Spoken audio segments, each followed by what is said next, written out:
காலைக்கர்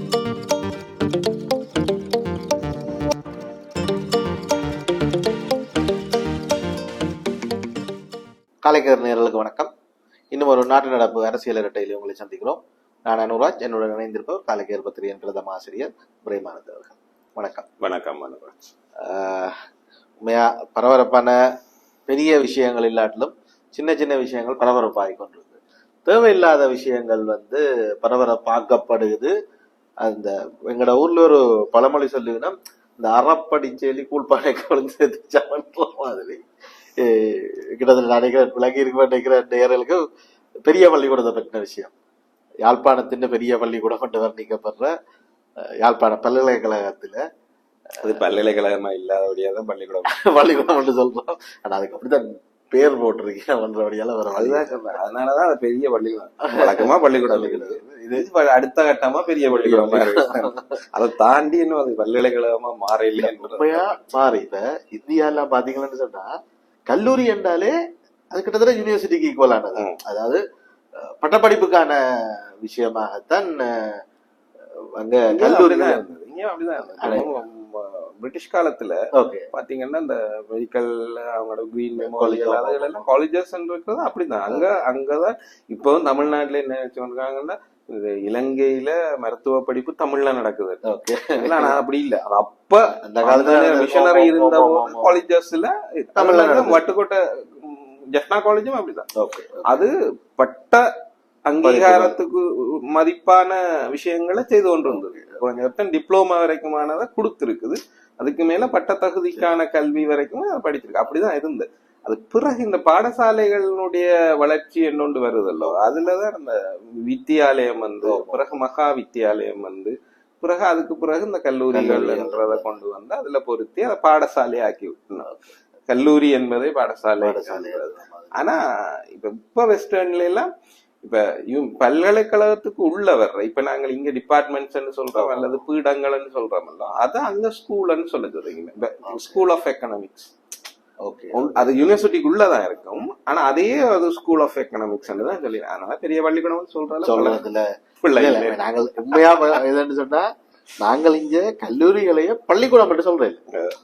அதாவது K level இருக்கிற ஸ்கூல்ஸை பள்ளிக்கூடம் என்று சொல்லி, அது டெக்னிக்கலி சரிவிலையை தாண்டி அப்படி நாங்கள் அதை அழைக்கிறேன். அப்படி இருக்கும்போது பல்கலைக்கழகத்தையும் பள்ளிக்கூடம் என்ற அளவுக்கு அவர்களுடைய நடவடிக்கைகள் அமைந்திருக்கின்றது வேதனைக்குரியது. அந்த மாதிரி நிரூபிக்கிற ஒரு சம்பவம் தான் இது. அன்னளவாக ஒரு 2 மாசத்துக்கு மேல நினைக்கிறேன், பிப்ரவரி மாதம் அளவுல ஒரு பரபரப்பு தொட்டி கொண்டிருந்தது.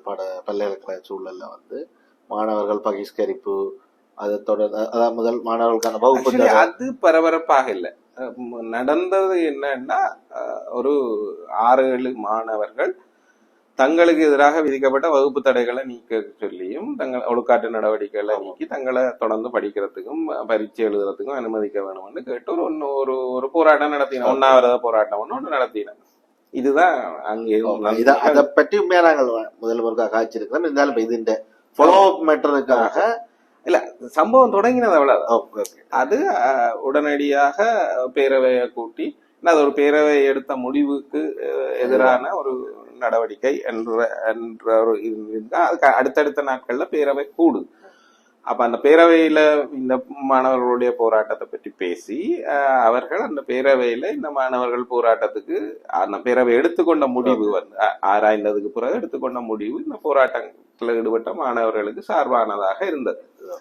அப்படி அந்த முடிவு சார்பானதாக வந்ததுக்கு பிறகுதான் இது பெரிய விவகாரமாக்கப்பட்டது. அது வரைக்கும் பல்கலைக்கழக மாணவர்கள் யாரோ சிலருடைய ஒரு பிரச்சனை. அது எப்பவுமே இருக்கிற பிரச்சனை. இப்பதான் ரேக் பண்ணி ஒருத்தனுக்கு அடிச்சு அவனை காத நிலைமைக்கு கொண்டு வந்து எல்லாம் வச்சிருக்கிறேன். நாங்க ஏற்கனவே அது மாதிரி ரேக் பண்ணி வரப்பிரகாஷன் ஒரு மாணவனை சாவடிச்சது. இப்ப இந்த திருப்பி ஒருத்தனுக்கு காதுகளாம பண்ணி வச்சிருக்கிறோம். இதையெல்லாம் கண்டுகொள்றதுக்கு ஆட்கள் இல்லாம அதை பற்றி எல்லாம் அக்கறைப்படுற ஆட்கள் இல்ல.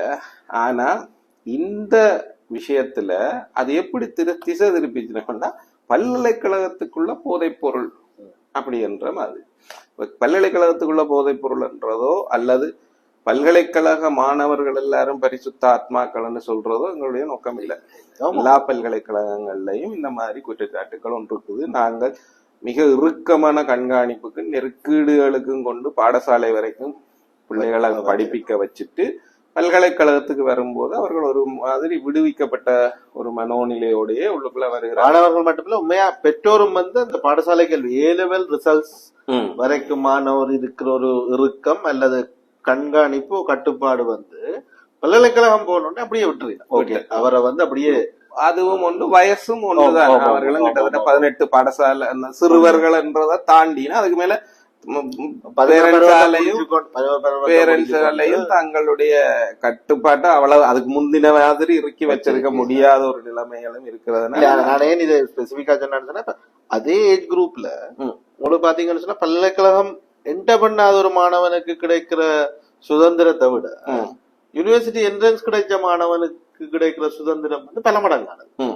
அவர்கள் எதையோ சாதித்து விட்டவர்களாக செட்டில்ன்ற மாதிரி யோசிக்கணும். பல்கலைக்கழகம் போயிட்டா பட்டம் பெற்றதால அவருக்கு ஒரு வேலை வாய்ப்பு உறுதி அப்படின்ற மாதிரி ஒரு நிலைப்பாடு இருக்கு. இவருக்கு அது அப்படி இல்லை. பல்கலைக்கழகம் போகாத ஒருத்தருடைய வாழ்க்கை இன்னும் கேள்விக்குறியா இருக்கிற மாதிரியான ஏதோ ஒரு வழியில அவர்கள் ஒரு விடுதலை உணர்வுக்குள்ள கொண்டு வருகினோம். வந்ததுக்கு பிறகு அது வரைக்கும் தங்களால செய்யாத இன்றைக்கு அப்படி இருக்கான்னு தெரியல. நாங்கள் எல்லாரும் இதுக்குள்ளால வந்தபடி இன்றைக்கு மாணவர்கள் பாடசாலையில இருக்கும் போதே பல பழக்கங்களை தேவையற்ற வழக்கங்களுக்கு ஆளாகிற ஒரு நிலைமை இருக்கு. ஆனா பல்கலைக்கழகம் வரும்போது அந்த பழக்கங்கள் பலரிடம் தொற்றிக் கொள்றதான ஒரு நிலைமை தான் இருக்குது. ஏற்கனவே அது அப்படிதான் இருக்கு. அது இல்லைன்னு சொல்லல. அதனால பல்கலைக்கழகங்களுக்குள்ள போதை வசதி இல்லைன்னு நாங்கள் வாதாட வாரம் என்றது ஒரு அர்த்தமே இல்லை. ஆனா இந்த நடந்த போராட்டம் அந்த பிப்ரவரியில மாணவர்களால் நடந்த போராட்டம் அத திசை திருப்புறதுக்காக அது ஒரு பெரிய விஷயமாக்கப்பட்டது. பல்கலைக்கழகத்துக்குள்ள போதைப் பொருள், அந்த போதைப் பொருளோடு சம்பந்தப்பட்டவர்கள்லாம் இவர்கள் அந்த மாதிரி ஒரு கேவலங்கட்ட மனிதர்களுக்காகவா பல்கலைக்கழகம் போயிடுறது என்ற லெவல்ல இந்த பிரச்சனை திரிவுபடுத்தப்பட்டது. சரிதான், திரிவுபடுத்தப்பட்டு வெளியில பலர் அதாவது தங்களுடைய பிள்ளைகளை பல்கலைக்கழகத்துக்கு அனுப்புற பெற்றோர்களே கூட போது அப்படிதான் இருக்குதோன்னு நம்புற அளவுக்கு அந்த பரப்புரைகள் இருந்தது. ஆனா இதுவரைக்கும் அவர்கள் முன்வைத்த ஆதாரங்கள் என்னன்னா பாக்கு போட்டு துப்பின அடையாளமும் என்னவோ ஸ்டோன் பெஞ்சில உள்ளாடைகள் தொங்கின இதுகளும் தான் அவர்கள் சொன்ன காட்டினே அடையாளம். காட்டினதை தாண்டி உண்மையா மிகவும் முக்கியமாக அந்த குற்றச்சாட்டை முன்வைத்த ஒரு பீடாதிபதி என்றதும் அவர் தன்னுடைய பதவியை துறக்கிற அளவுக்கு அது ஒரு பெருசாக பிம்பமாக காட்டப்பட்டதும் தான் பெருப்பிக்கப்பட்டது. அச்சம் நியாயமா இல்ல. நான் அதுக்கு முன்னமே என்ன சொல்ல வர்றேன்னா திரிக்கப்பட்டது என்றதான் என்னுடைய திரும்ப என்னன்னா இந்த மாணவர்களுடைய பல்கலைக்கழகத்துக்குள்ள போதை வஸ்து பழக்கமோ மதுபாவனை பழக்கமோ சிகரெட் பழக்கமோ இதெல்லாம் இல்லை என்றது எங்களுடைய வாதம் அல்ல. அதெல்லாம் இருக்குது. அதெல்லாம் களையப்பட வேண்டியது கூட. அது இருக்கக்கூடாது. மாணவர்கள் படிக்கிற மாணவர்கள்ட்ட அந்த பழக்கங்கள் இருக்கக்கூடாது. ஆனா இதை போய் நீங்க பல்கலைக்கழகத்துல பேராசிரியர்கள் ஆசிரியர்கள்ட்ட சொன்னாலே அதுல அரவாசி பேரு அதை ஏற்றுக்கொள்ற மனநிலை இருக்க வேண்டாம். அவர்கள் வளர்ந்தவர்கள், அவர்கள் தாங்கள் விரும்பியபடி இருக்கிறதுக்கு சுதந்திரம் இருக்குது என்ற மாதிரி சொல்லக்கூடிய ஒரு மனப்பக்குவத்தோட தான் அவர்களே இருக்கிறார்கள். பழகிட்டு அதனால ஆனா அப்படி இருக்கக்கூடாதுன்னு நாங்கள் நம்புறோம். மாணவர்கள் படித்து முடிக்கும் வரைக்கும் அவர்கள் ஒழுக்கமாகவே இருப்பதுதான் சிறந்தது. மற்றது எப்படி பார்த்தாலும் எந்த போதையா இருந்தாலும் அது மதுவா இருக்கணும் எதுவா இருந்தாலும் நாட்டுக்கும் வீட்டுக்கும் எல்லாத்துக்கும் உடலுக்கும் கேடுதான் படிக்கிறோம், தெரிஞ்சு கொள்றோம். அப்ப அப்படி இருக்கும்போது அதெல்லாம் தேவையற்ற ஒன்றுதான். ஆனா இங்க என்ன பிரச்சனைன்னா இவர்கள் பல்கலைக்கழகத்துக்குள்ள அதுகளெல்லாம் ஏற்கனவே இருக்கக்கூடிய ஒரு விஷயத்த ஒரு மாணவர் தங்களுடைய கேட்கிற விஷயத்துக்கூட தொடர்பு படுத்தி அதை பூதாகாரமாக்கி ஏதோ பல்கலைக்கழகத்துல மொத்த மாணவர்களும் போதைக்கு அடிமையானவர்கள் என்ற மாதிரி இவர்கள் அதனுடைய ஏஜென்ட்கள் என்ற மாதிரியுமான ஒரு உருவாது. அது மட்டுமல்ல, அது பெரிய சமூகத்தினுடைய பிரச்சனையாவும் இருக்கு. அதே மறக்கிறதுக்கு இல்லை. ஆனா இந்த மாணவர்களுடைய பிரச்சனைக்கும் அந்த போதை என்ற சமூக பிரச்சனைக்கும் தொடர்பு என்னன்னு கேட்டீங்கன்னா அது அந்த வலிந்து ஏற்படுத்தப்பட்ட தொடர்புகளே தவிர இப்ப இது ஒரு மாணவர்கள் மீது ஏதோ ஒரு குற்றச்சாட்டுக்காக வகுப்பு தடை விதிக்கப்படுது. அது தங்களுக்கு என்னடா நீண்ட காலமாக இழுத்தடிச்சு முடிவுகள் எடுக்கப்படாமல் ஒரு இன்டரிமாகவே மாச கணக்குல போயிட்டுது, 7-8 மாசத்துக்கு மேல போயிட்டுதுன்றபடியால இவர்கள் 2 வாரங்கள்ல அல்லது ஒரு மாதங்கள்ல முடிக்க வேண்டியது அதை தாண்டி 6-7 மாதம் 8 மாசம் வரைக்கும் சிலருக்கு போயிட்டு அவர்களுடைய இறுதி பரீட்சைகள் எல்லாம் வருதுன்றபடியால ஒரு போராட்டம், ஒரு கோரிக்கையை வச்சு போராட்டத்தில் ஈடுபடினோம். அதை பரிசீலிச்ச பேரவை, யாழ்ப்பாண பல்கலைக்கழக பேரவை வந்து அவர்களுடைய கோரிக்கைகள் நியாயமானது, அப்படியெல்லாம் அவர்களுடைய கோரிக்கை நியாயமானதுன்னு அவர்கள் சொல்லல. அவர்கள் என்ன, அவர்கள் இப்ப கேட்கிற கேள்விக்கு பதில் சொல்ல முடியாத இடத்துல நிர்வாகம் இருக்குது. ஏன்னா அவர்கள் கேள்வியே தெரியாது, அவர்கள் செய்தது பிள்ளையா இருக்கலாம், ஆனா அதுக்கு எதிரான நடவடிக்கைகளை நீங்க உரிய காலத்துல சரியான முறையில எடுத்திருக்கணும். அதை நீங்க செய்யல, தவறிட்டீங்க. தவறுனதுனால அவன் அதை தூக்கி வச்சு கேட்கிறான். நீ ஏன் முடிக்க வேண்டிய காலத்துல முடிக்கல, எனக்கு நீ இவ்வளவு காலம் விட்டு இப்படி இப்ப தண்டனையை பத்தி அறிவிக்கிற, இப்படி எல்லாம் அவன் கேட்கிறான். இந்த கேள்விக்கு உங்களால பதில் சொல்ல முடியாது, ஏன்னா அந்த இடத்துல நீங்க தவறு விட்டுருக்கிறீங்க. ஆகவே இவ்வளவு காலம் நீங்கள் செய்ததை அவனுக்கான தண்டனை ஆக்கி கொண்டு இதை விடுங்க. என்ன கொடுத்துறீங்க, 8 மாசம் 6 மாசம் வந்து நீங்க அவுட் ஆஃப் பவுண்ட்ஸ்லாம் இருக்கிறான். அதை தண்டனையாக ஏற்றுக்கொண்டு அவர்களை இனிமே விட்டுருங்கன்றதான் பேரவை முடிவெடுத்து இவர்கள் மாணவர்களுக்கும் அறிவிக்கப்பட்டது.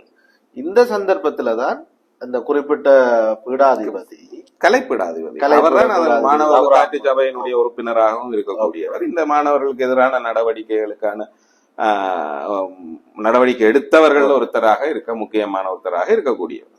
அவர் என்ன சொல்றாருன்னா, தான் எடுத்த நடவடிக்கையை எப்படி இந்த பேரவை இதண்டேலும், இவர்கள் தவறிழைத்த மாணவர்கள், ஆகவே இவர்களுக்கு எதிராக அப்படி ஒரு ரிலீஃபா கொடுக்க முடியாது, அவர்கள் தண்டிக்கப்படணும். அவருடைய வாதம் என்னன்னா, இப்ப வரைக்கும் வந்ததெல்லாம் நீங்க தண்டனையாக எடுத்துக்கொள்ள முடியாது, அது ஒரு விசாரணை கால பகுதி, அது முடிந்து இனிமே அவர்களுக்கு தண்டனை கொடுக்கும். இது அவருடைய வாதம். சரி, ஆனா அது வரைக்கும் கூட ஓகே நினைக்கிறேன். இல்ல, ஏன்னா அவர் பேரவை முடிவு அறிவிக்கப்பட்ட உடனே இவர் என்ன சொல்றாரு, இதை நடைமுறைப்படுத்த இல்லைன்னா நான் பதவி விலகுவேன் என்று அவர் ராஜினாமா கடிதத்தை உடனடியா அனுப்புறாரு. விசிக்கு அனுப்புறதா சொல்லப்பட்டது. சரி, விசி தனக்கு கிடைக்கலன்னு சொல்றாரு. அது வர இவர் ஊடகங்கள்ல சொல்ற தான் ராஜினாமா கடிதம் அனுப்பிட்டேன் என்றெல்லாம் சொல்லி அதுதான் ஊடகங்கள்ல செய்தியாக மாறும். அந்த இந்த பிரச்சனை பீடாதிபதியாக கலைப்பீடாதிபதியான ரகுராமுக்கும் இந்த மாணவர்களுக்கும் இடையிலான இந்த இழுவறைதான் போதைக்குள்ள கொண்டு வரப்பட்டது. ஏன்னா இவர்கள் பற்றிய பிம்பத்தை, இவர்களுடைய பண்பை அல்லது கேரக்டரிஸ்டிக் அவர்களுடைய நடத்தையில வந்து கேவலப்படுத்துது. அதன் மூலம் அவர்களுக்கு எதிரான மனோநிலையை சமூகத்துல உருவாக்குற என்ற ஒரு இவருக்கு நான் நினைக்கிறேன் பேரவையின் முடிவை முற்றுமுழுதாக நிராகரிக்கிறதுக்கு டெக்னிக்கல் ரீசன்ஸ் இல்ல ஆனபடியால வேற ஒரு குற்றச்சாட்டை அதே மாணவர் குழு மீது சுமத்துவதன் மூலம் அவர்களை கேவலப்படுத்தி கேவலமானவர்களை பல்கலைக்கழகத்துக்குள்ள உள்வாங்க வேணுமா அப்படின்னு கேட்டா கருத்தியல் எப்படி இருக்கும்? நீங்க ஒரு போதை ஜஸ்தி வியாபாரியை உள்ள கொண்டு போகலாமான்னு கேட்டா யாரும் இல்லையா சொல்ல போயிடும். இவன் பாவிக்கிறவனே இல்லையா இல்ல சும்மா எல்லார்டையும் வந்து இப்பவும் இந்த பேக்ரவுண்ட் இல்லாமல் ஒரு பீடாதிபதி ஒரு குற்றச்சாட்டை சுமத்தி கேட்டால் அது நியாயம், யாருமே அதை இல்ல விடுங்கன்னு சொல்ல போறது இல்லை. ஆனால் அந்த குற்றச்சாட்டின் உண்மைத்தன்மை தான் பெரிய கேள்விக்குரியாது. அது முதலாவது இந்த பிரச்சனையை பூதாரமாக்கினோம். இந்த பிரச்சனை பூதாரமாக்கினோன்னு அவர் ராஜினாமா செய்யறார், தன்னுடைய பதவியிலிருந்து விலகிறதாக கடிதம் அனுப்புறார் அல்லது விலகிறதாக ஊடகங்களுக்கு சொல்றாரு. அவர் அதையொட்டி உடனடியாக என்ன நடக்குதுன்னா, பல்கலைக்கழக ஆசிரியர் சங்கம் இந்த விஷயத்துக்குள்ள தலையிடுது. இல்ல இவர் தங்களுடைய உறுப்பினர்களால் அவர் பதவியில அவர்கள் உடனடியாக அடையாள வேலை ஒண்ணு செய்யணும், இவரை திரும்ப எடுக்கணும், திருப்பி உள்ளுக்குள்ள எடுக்கணும். அப்படி உள்ளுக்கு எடுக்க இல்லைன்னால் நாங்கள் தொடர்ச்சியாக போராட்டம் நடத்துவோம் என்று துணைவேந்தருக்கு கடிதம் அனுப்பினோம். அவர் அப்படி கடிதம் அனுப்பி அப்ப இப்படி மாறி மாறி அழுத்தங்கள் இல்லாம வந்தோம்னா அவர் என்ன சொல்றார், துணைவேந்தர் திரும்ப உடனடியாக கவுன்சில் அப்ப அவர் ஒரு வாக்குறுதியை கொடுக்கிறார். யாருக்கு? ஆசிரியர் சங்கத்துக்கும் சரி பீடாதிபதிக்கும் சரி வாக்குறுதி, நீங்க கேட்கிற கோரிக்கை எல்லாத்தையும் நான் நிறைவேற்றுறேன், நீங்கள் உங்களுடைய பதவிகளை இதண்டு கொண்டு வாங்குவோம். ஆனா இவே என்ன சொல்லினா, நீங்கள் அப்படி சொல்லுவீங்கள், ஆனா நீங்கள் எடுக்கிற முடிவு ஏற்கனவே எடுத்தது பேரவையினுடைய முடிவு, அந்த பேரவையினுடைய முடிவை நீங்கள் ஓவர் ரூல் பண்ணிடலாம். அதனால திருப்ப பேரவையை கூட்டி அந்த முடிவை ரிவைஸ் பண்ணுங்க, அதாவது மீளாய்வுக்கு உட்படுத்தி உண்மை அவர்களுக்கு அதை திரும்ப பெறுங்கன்றதான் எனக்கு முதல் பேரவை முடிவை அடுத்த பேரவையில திரும்ப பெறணும். அதன் அடிப்படையில அவர் திரும்ப உடனடியாக அவசரமா பேரவையை கூட்டி 2வது பேரவை கூட்டம் ஒரு வாரத்துக்குள்ள 2வது பேரவை கூட்டம் கூட்டப்பட்டு அந்த பேரவை கூட்டத்துல திருப்ப காரசாரமான விவாதங்களுக்கு பிறகு சரி என்று சொல்லி பேரவை தன்னுடைய முடிவுக்கு முதல்ல தான் எடுத்த முடிவுக்கு எதிராக அதே பேரவையே திரும்பவும் இதன்றது மாணவர்கள் மீது ஒழுக்காற்று நடவடிக்கை எடுக்கப்பட வேண்டும் என்ற மாதிரி ஒரு முடிவை அவர்கள் அறிவிக்கணும். அதோட இந்த பிரச்சனை முடிஞ்சுதா என்று கேட்டா இல்ல, அங்கதான் அடுத்த பிரச்சனைக்கான அந்த பிரச்சனையில இந்த மாணவர்கள் போராட்டம் நடத்தின மாணவர்களுக்கு உதவியாக ஆதரவாக இருந்தவர் என்று சொல்லப்படுகிற ஒரு ஸ்ரீகஜன் என்கிற சட்டத்துறை மாணவன் ஒருத்தர் இருக்கிறார். அவர் இந்த மாதிரி ஒரிஜினலா அந்த தண்டனை இல்ல அதுக்குள்ள இல்ல. ஓகே, அவருக்கு அதுக்கு பிறகுதான் தண்டனை வருது. அந்த தண்ணி என்னதுக்காக வருதுன்னா அவர் இந்த கலைப்பீடாதிபதி இந்த மாதிரி மாணவர்களுக்கு எதிராக மேற்கொள்ற வேலைகள் எல்லாமும் தவறானவை என்று சொல்லி அவர் தனிப்பட்ட கருத்துக்களாக அவருடைய கருத்துக்களாக சமூக ஊடகங்கள்ல யூடியூப்புகள் அங்கங்க எல்லாம் அவர் வெளிப்படையாக கருத்து சொல்றார். இவரை குறிப்பிட்டு இவர் இந்த மாணவர் குழு மீது சாட்டிய குற்றச்சாட்டு பொய்யானவர், இவர் வேணுமென்று திரிச்சு இந்த மாதிரி ஒரு நாடகத்தை ஆடுறாருன்னு அவர் குற்றம் சாட்டுறார்.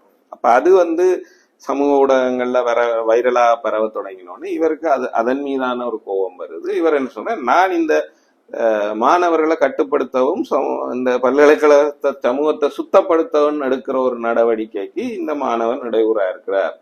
இவர் என் மீது தனிப்பட்ட தாக்குதல்களை நிகழ்த்துறார். ஆகவே இவர் மீது நடவடிக்கை எடுக்கணும். இவர் மீது நடவடிக்கை எடுக்கிறத நான் திரும்பி வருவேன். இதே ஒரு நிபந்தனையா அவர் வைக்கிறேன். முதல்ல பேரவையினுடைய முடிவு, பேரவை முடிவு மாறுகிற போது இவர் என்ன, இவரையும் நீங்கள் ஸ்ரீகஜனுக்கு எதிரான நடவடிக்கை வேணும். இதுல எனக்கு சிவகஜன் ஸ்ரீகஜன் அல்ல சிவகஜன். அவர் இதுல ஆச்சரியமான விஷயம் என்னன்னா, பல்கலைக்கழக நிர்வாகம் இது ஒரு மிக மோசமானது என்று தெரிஞ்சோன்னும் அதை ஏற்றுக்கொள்ளும். துணைவேந்தர் அதை ஏற்றுக்கொண்டு அந்த மாணவனுக்கு வகுப்பு தடை உங்கள் மீது ஒழுக்காற்று நடவடிக்கை எடுக்கப்படுதுன்னு, அதாவது இந்த காரணத்தை குறிப்பிட்டு கலைப்பீடாதிபதிக்கு இப்படி முறையிட்டதன் அடிப்படையில உங்களுக்கு ஒழுக்காற்று நடவடிக்கை விசாரணை நடக்கும் மட்டும் உங்களை வகுப்பு தடை நீக்கிறோம்னு சொல்லி அவர் ஒரு கடிதம் அனுப்புறேன். இந்த கடிதம் அனுப்பினோன்னா அவர் திரும்பி வந்துட்டேன். பல்கலைக்கழகம் வழக்கமான ஆசிரியர் சங்கம் இருந்ததை கைவிட்டுட்டது எல்லாம் அதெல்லாம் போச்சு. அது எங்க போச்சுன்னு தெரியாது. அதெல்லாம் இங்க போச்சுன்னு தெரியாது. கலைக்கூடத்திலேயே அவர்களுடைய சங்கம் சிவகாஜன் தான் நிப்பாட்டியா. அப்ப இவர்தான் அப்படி பார்த்தா இவர்தான் போதும் என்னுடைய குற்றச்சாட்டு. அது இல்ல, சிவகாஜன் மீது அப்படி ஒரு குற்றச்சாட்டு அவரும் நிகழ்த்த இல்ல. இல்ல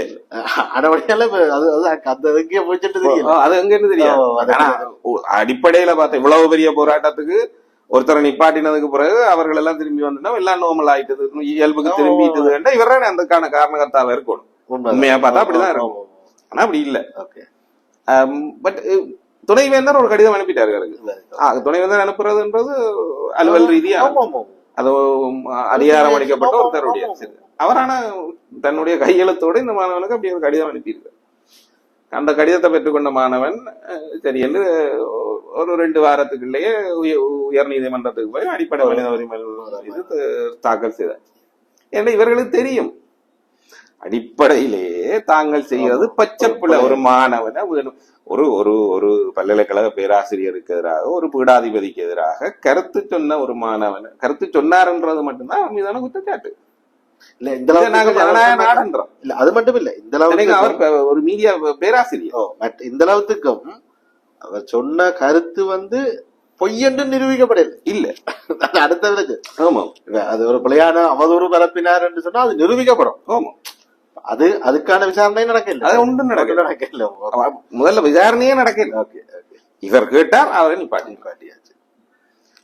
இங்க பிரச்சனை என்னன்னா, அப்ப யாருக்காக இந்த பல்கலைக்கழகங்கள் இயங்குது என்றது ஒரு தனியொரு பேராசிரியருக்காக பீடாதிபதி தனியொரு இல்ல, நாங்க பேராசிரியர்களுக்காக தானே இந்த பல்கலைக்கழகங்கள் மாணவர்களுக்கான பல்கலைக்கழகம். அப்ப நீங்க மாணவனை பழி வாங்குறதுக்கு ஆசிரியர் சங்கம், ஒரு பீடாதிபதி, துணைவேந்தர் எல்லாரும் ஒன்று சேர்ந்து எப்படி ஒரு மாணவனை சும்மா பழி வாங்க? இந்த அளவும் நீங்கள் செய்யற இந்த வேலைக்கும் மிகவும் பெருமதியான சம்பளத்தை வர பெற்றுக்கொண்டு நீங்கள் ஒரு வாலண்டியர் சர்வீஸ் கூட அங்க செய்யல. ஓகே, உங்களோட ஈகோஸை காட்டுறதுக்கும் உங்களுடைய மதிப்புகளை உயர்த்தி வச்சிருக்கிறதுக்கும் நீங்கள் ஒன்றும் ஈகோவை எப்படி காட்ட முடியும்? நீங்க மாணவர்கள்ட்டயே அந்த மாதிரி விஷயங்கள் இருக்கக்கூடாதுன்னு நீங்க மாணவர்கள் வேல்யூஸ் அதிகரிக்க வேண்டிய ஒரு இடத்துல இருக்கிற ஆட்கள். அவர்களை இன்னும் மோல் பண்ணி இன்னும் மதிப்பார்ந்தவர்களாக சமூகத்துக்கு அனுப்ப வேண்டிய பணியில பொறுப்பில் இருக்கிற ஆட்கள். நீங்கள் அவர்கள் மீது இதை காட்டினா அப்புறம் அவர்கள் திரும்ப வன்மத்தை தானே கொட்டுவார்கள் உங்கள் மீது. வேறு என்னதை கொட்டையிலும் அவர்களால என்னத்தை கற்றுக்கொள்கிறார்களோ அதுதான் வருகிறோம் திரும்ப. இப்ப இவர் மீதான வகுப்பு தடை சிவகாஜன் இங்க உயர் நீதிமன்றத்துக்கு போயிட்டார். அவர் வழக்கு தாக்கல் செய்தார். வழக்கல் தாக்கல் செய்த அடுத்த நாள் இந்த வழக்கு தாக்கல் செய்தார் என்று செய்திகள் வெளியான அடுத்த அன்றிரவே அவர்களுடைய மாணவர் ஒழுக்காட்டு அலுவலர்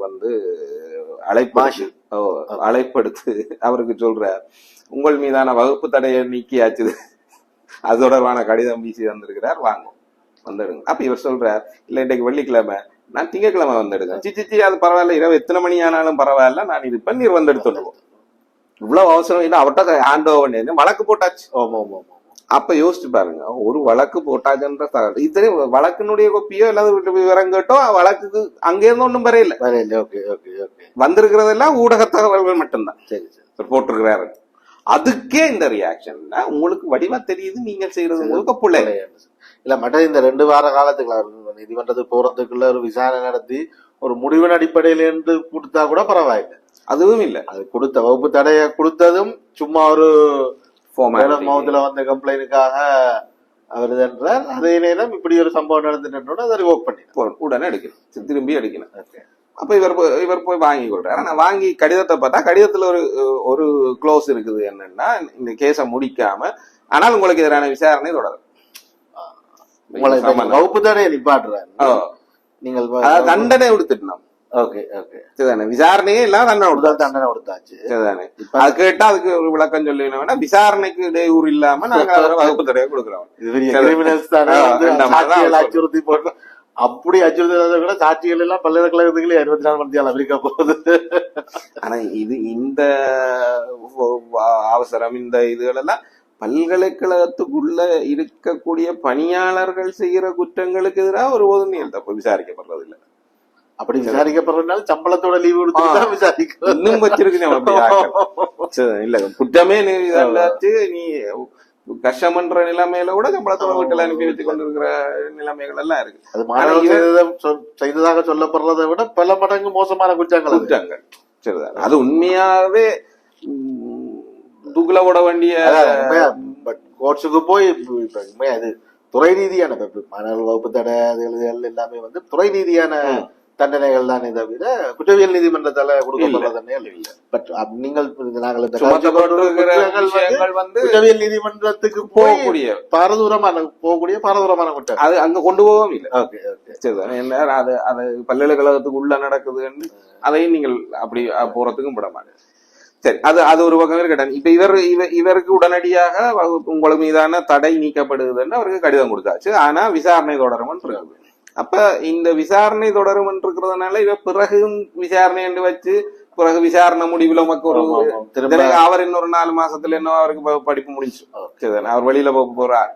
ஆனா அப்புறம் அந்த நேரத்துல ஏதாவது தடைய கிடையாது போட்டு பரீட்சை எழுத விட மாட்டோம், இப்படி எல்லாம் ஏதாவது இவர்கள் செய்ய திரும்ப கோர்ட்ஸுக்கு போனா கோர்ட்ஸ் நீங்க என்ன நெஞ்சு அதோடு அடுத்தது அதுக்கு காலப்போது போயிடுமா இவ தடை போட்டு அதுக்கு பிறகு போய் அதுக்குள்ள பரீட்சைகள் எல்லாம் தொடங்கி இருக்கு. இவர் ஒரு பட்சம் மிஸ் பண்ணிடுவார் தன்னுடைய. அப்ப அந்த பிரச்சனைகள் எல்லாம் இருக்கிறதுனால இவர் தன்னுடைய வழக்க திரும்ப வாங்குறது இல்ல, மீள் வாங்குறது இல்லை என்றதுல உறுதியா இருந்தா இந்த வழக்கு இப்ப திரும்பி வருது. சரிதானே? இப்ப திருப்பி இந்த முறை வரும்போது இவர் உறுதி வழக்கம் மீளப்படுறது இல்லைன்றதுல உறுதியா இருக்கிறாரு. என்ன தன்னுடைய தடை நீக்கத்தை வச்சு கொண்டு உறுதி. அதனால திரும்ப அவருக்கு ஒரு கடிதம் அனுப்பப்படுது, உங்கள் மீதான அனைத்து நடவடிக்கைகளும் நிறுத்தப்படுது. வழக்கு இப்ப வரப்போகுது. இப்ப அடுத்த வாரத்திலயோ என்னவோ அந்த ஏப்ரல் மாசத்துல அவர்களுடைய வழக்குக்கான அடுத்த தவணை. அந்த தவணை வர்றதுக்கு முதல் இவரை வித்ட்ரா பண்ண சில நாட்களுக்கு முன்னதாக இவர் வந்து கடிதம் கொடுக்கிறார் திரும்பி விசி என்னாடி முதல்ல தடை நீக்கம்.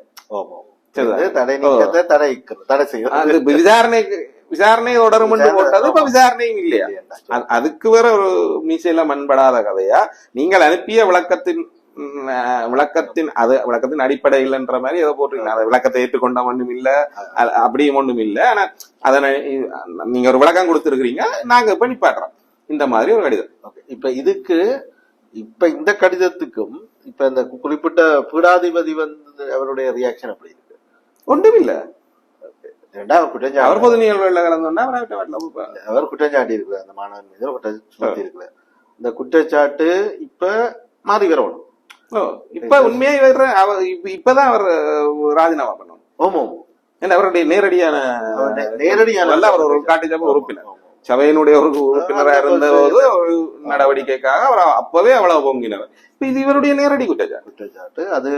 அதுக்கு எதிராக பல்கலைக்கழக நிர்வாகம் ஓமன்னு சொல்லி அவரை உள்ள எடுத்தது. இன்றைக்கு அவருக்கு கொடுத்த வாக்குறுதிய என்ன அது அப்பவே நீ மீறிட்டு 2 கிலோமே சரி. இப்ப ஆனா மொத்தத்தை விசாரிக்கிறோம் இல்லை, எல்லாம் விட்டாச்சு. நீ சுற்றவாளின்னு சொல்லியாச்சு. அப்ப பல்கலைக்கழக நிர்வாகம் விசாரணையே இல்லாத சுற்றவாளின்னு சொல்லுது. அப்ப இவர் சொன்னது குற்றச்சாட்டுகள் பொய்யன்னு ஆயிடுச்சு. திரும்ப அந்த நடவடிக்கை மாறியல்ல போடும். இப்ப அவர் இவ்வளவு ராஜினாமா கடிதம் அனுப்பி இப்ப வீட்டுல இருந்திருக்கணும். ஆனா அப்படி ஒண்ணும் நடக்கல. அதுக்கான இந்த இதுவும் இல்ல. இந்த கடிதம் வந்து இப்ப அவருக்கு அனுப்பப்பட்ட 2-3 நாள் ஆச்சு. இது அவருக்கு தெரியாது. அவருக்கு பிரதி போடப்பட்டிருக்கு. பீடாதிபதிக்கும் பிரதி போடப்பட்டிருக்கு. அவர் தெரியாதுன்னு சொல்ல முடியும். மாணவனுக்கு அனுப்பப்பட்ட கடிதத்துல பீடாதிபதிக்கு போடப்பட்டிருக்குன்றதும் சொல்லப்பட்டிருக்கு. அப்ப கலைப்பீடாதிபதியான ராகுராம் எனக்கு தெரியாதுன்னு சொல்லல. ஆனா எதுவும் இல்ல, ரியாக்ஷன் எதுவும் இல்ல. இது ஒரு சம்பவம். இங்க இந்த சம்பவம் எழுப்புற பெரிய கேள்வி என்னன்னா, நீங்கள் பல்கலைக்கழக ஆசிரியர்கள் பொதுவாகவே இந்த பல்கலைக்கழகங்கள்ல ஒரு குற்றச்சாட்டு இருக்கு. அது கொலோக்கியலா சொன்னா வாளி வைக்கிறார்களுக்கு தான் அங்க இது என்ற மாதிரி ஒரு பேச்சு வழக்கம் இருக்கும். அதாவது யாரெல்லாம் நிர்வாகத்துக்கும் பேராசிரியர்களுக்கும் விரிவுரையாளர்களுக்கும் அனுசரணையா இருக்கிறார்களோ அவர்கள் எந்த வகையான அனுசரணையா இருந்தா தெரியாது. நாங்க ஒரு பேராசிரியர்களுக்கும் ஒவ்வொரு மாணவர்களையும் பொறுத்து அந்த இது மாறுபடும். பொதுவாகவே பல்கலைக்கழகத்துக்குள்ள நீங்கள் யாழ்ப்பாண பல்கலைக்கழகத்துல அந்த மாதிரி ஒரு பழக்கம் இருக்கு. அது எல்லா பல்கலைக்கழகத்திலையும் இருக்குதான்னு எனக்கு தெரியல. நீங்க உங்களுக்கு தெரிஞ்சா சொல்லுங்க. இங்க படித்து பட்டம் பெற்றவர்களையே தான் இவர்கள் விரிவுரையாளர்களாக சேர்த்துக் கொள்வார்கள். நிச்சயம். அது 100% அப்படின்னு சொன்னால் அதுல மிக நான் நேரடியாகவே அதுல சம்பந்தப்பட்டிருக்கிறேன். நான் என்னுடைய மனைவியர் வந்து இங்க கெமிஸ்ட்ரி லெக்சரர் போஸ்டுக்கு அப்ளை பண்ணீங்களா, அது முறையாக பார்க்கப்பட்டது. அப்படிதான் எனக்கு தெரியும்.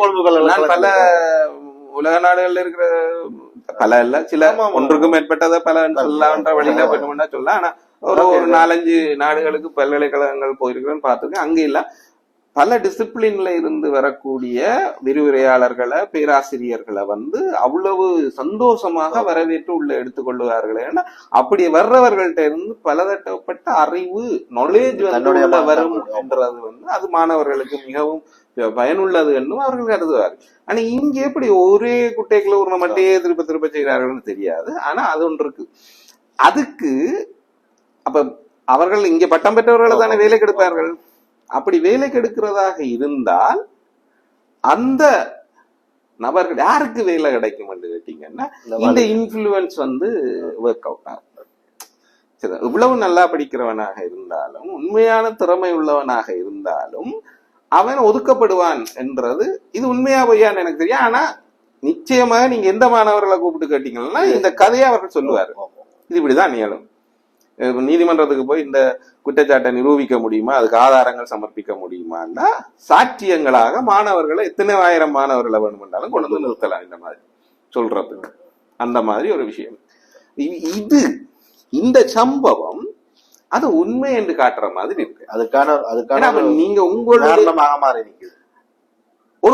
ஒரு மாணவனோட உங்களுக்கு இருக்கிற கருத்து முரண்பாடு ஒரு பேராசிரியருக்கு அல்ல ஒரு பீடாதிபதிக்கு அல்ல ஒரு விரிவுரையாளருக்கு இருக்கிற ஒரு தனிப்பட்ட கருத்து முரண்பாட நீங்க பல்கலைக்கழக நிர்வாகம் வரைக்கும் எடுத்து பழி வாங்குறீங்கள் அல்லது அவரை உங்களுடைய வழிக்கு கொண்டு வர்றதுக்காக ஒரு ஒழுக்காற்று நடவடிக்கை எல்லாம் எடுக்கிறீங்கன்னா அந்த மாணவனை அழுத்தத்துக்குள்ளாக்கி உங்கள் வழி உங்களுடைய தேவைக்கு கொண்டு வர்றதுன்றது தானே. அப்ப இந்த விமர்சனத்தை நீங்க மறக்க இல்லாத. இப்ப இல்ல உண்மையா இதுல இது உண்மையா பாதிக்கப்பட்ட மாணவன் வந்து ஒரு சட்டப்பட இறுதியாண்டு மாணவன்.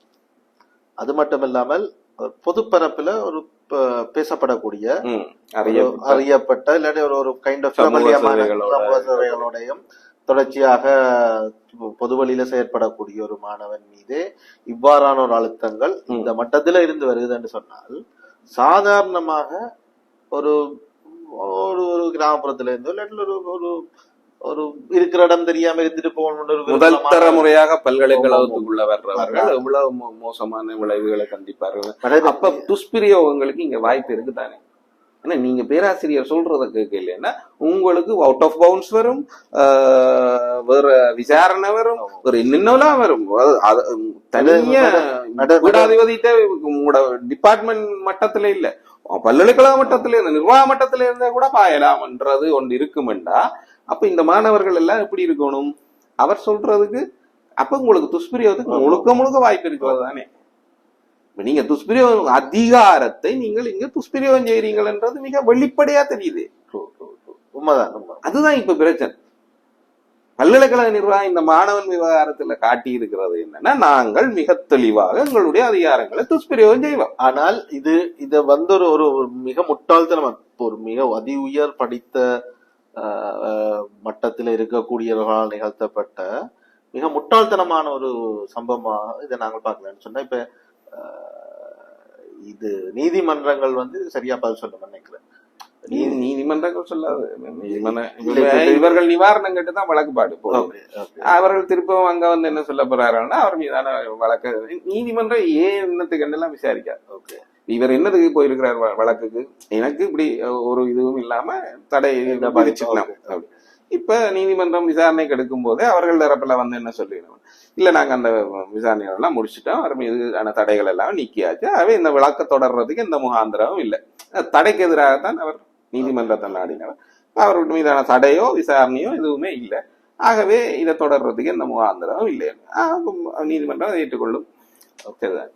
பட் ஆனா இந்த முறை மாணவனுடைய நிலைப்பாடாக இருக்கிறது என்னன்னா, அது அவர்கள் நீதிமன்றத்துக்கு வந்து சொல்லட்டும், இவர்கள் எடுத்துட்டார்கள், இப்படிதான் இது கேஸ் போகும்ன்றதுனால நாங்களாக அந்த பண்ண போறது இல்ல, நிர்வாகம் வந்து நீதிமன்றத்தில் அதை சொல்லட்டும்.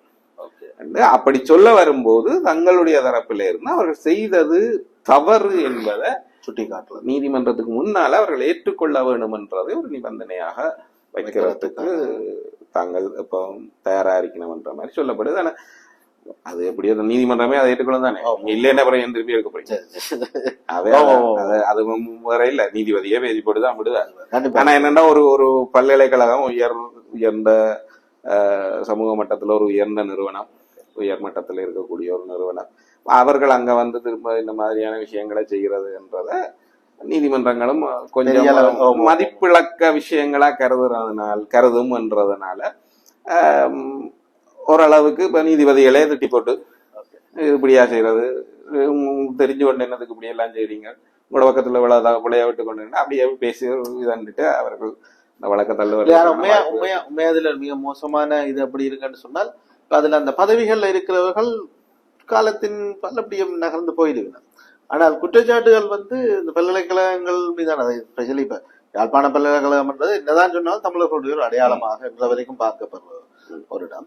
அது கலங்கப்படுறதுக்கு தமிழர் அடையாளம் இல்ல, வேற வழியில் தானே தமிழர் அடையாளங்களில் ஒன்றாக பார்க்கப்படுகிற ஒரு இடம் என்றபடியால இவர்கள் அந்த அந்த அடையாளங்கள் மீதான களங்கங்களை விதைச்சு போட்டு போகிறது நாங்கள் சிம்பிளா அனுமதிக்க முடியாது. இருக்கா இப்ப தேசிய பாதுகாவலர்கள் எல்லாரும் உங்கள் மீது கடுமையான கண்டனங்களுக்கு பாயப்போயின. அவர் பேராசிரியர் ஒரு தேசிய காவலராக கொண்டாடப்படுகிற ஒருத்தர் பிரபுத்துக்குள்ள, அதனால நீங்கள் இப்ப சொல்ற குற்றச்சாட்டி மிக பாரதூரமா குணாக்கிறாங்க. இல்ல அது சரி, அது நாங்கள் போன எபிசோட்ல காய்ச்சி நாங்கள் ஓகே சில விஷயங்களை கதைச்சுதான் ஆகும். சரிதான், நேரடியாக அது எங்களை பாதிக்குமாக இருந்தாலும் ஒவ்வொரு நாங்கள் சிலரை சொல்றோம் தானே, நீங்கள் இதுல இருந்து செய்யணும், ஒரு துணைவேந்தராக இப்படி செய்திருக்க கூடாதுன்னு குற்றம் சுமத்திக்கல, நாங்கள் இப்படியான விஷயங்களை எடுத்து அனலைஸ் பண்ணல மென்போக்க கடைபிடிச்சிட்டு போகக்கூடாது. இது நாளைக்கு இதுல இன்னொரு விஷயம் என்னன்னா, இவ்வளவு பலவீனமாக இவ்வளவு மோசமாக இது நிகழ்ந்ததன் மூலம் நாளைக்கு மாணவர்கள் மீது எடுக்கப்படுகிற உண்மையான ஒழுக்காட்டு நடவடிக்கைகள் கூட மீதி எல்லாம் தவறாக, அதாவது உண்மையிலேயே குற்றமிழைக்கக்கூடிய மாணவர்கள் தப்பிக்கொள்றதுக்கு இது ஒரு வாய்ப்பாக பல்கலைக்கழக நிர்வாகங்கள் மீதும் பேராசிரியர்கள் மீதும் மக்களுக்கும் சரி பெற்றோருக்கும் சரி நம்பிக்கை இல்லாத ஒரு சூழல் இருக்கிற மாணவர்களுக்கே எப்படி போகும்னு தெரியல. பார்க்கலாம். இந்த தொடர்ச்சியாக நான் நினைக்கிறேன் இதுல கொஞ்சம் எக்ஸ்ட்ரா கேர் எடுத்து இந்த நீதிமன்ற நடவடிக்கைகள் முடிவுகளை பற்றி திரும்பவும் கலைக்கிறதுக்கு சந்தர்ப்பம் கிடைக்கும்னு நினைக்கிறேன். அது வரைக்கும் நன்றி, வணக்கம். நன்றி, வணக்கம்.